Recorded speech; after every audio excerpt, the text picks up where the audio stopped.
वायुपुत्राय नमः। ॐ खगाय नमः। ॐ पूष्णे नमः। ॐ पूष्णे नमः। ॐ हिरण्यगर्भाय नमः। ॐ हिरण्यगर्भाय नमः। ॐ मरीचये नमः। ॐ मरीचये नमः।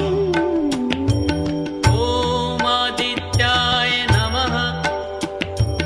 ॐ आदित्याय नमः। ॐ सवित्रे